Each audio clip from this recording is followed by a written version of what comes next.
সাপকে আমরা ঘরে দেখলে পিটিয়ে মেরে ফেলি, আবার সেই সাপকে আমরা মন্দিরে গিয়ে পুজো করি। পাথরের সারকে আমরা দুধ কলা দিয়ে পুজো করি, আর অন্যদিকে জীবন্ত সার দেখলে 10 হাত দূরে থাকি।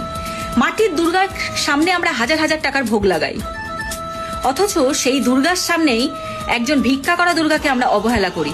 উচ্চ শিক্ষিত গরিব লোকটাকে আমরা অসম্মান করি, এবং অন্যদিকে আমরা অশিক্ষিত মূর্খ ধনীকে সম্মানের চাদরে আলিঙ্গন করি। আমরা সবসময় বাবা মা নামক সত্যিকারের ভালোবাসাকে প্রত্যাখ্যান করি, আর অন্যদিকে শ্বশুর শাশুড়ি নামক স্বার্থপূর্ণ ভালোবাসাকে বরণ করে নিই। আমরা সবসময় সৎভাবে চা বিক্রি করা লোকটাকে অসম্মান করি, অন্যদিকে 2 নম্বরই ব্যবসা করে কাউকে কিছু দান করলে তাকে আমরা দানশীল বলি।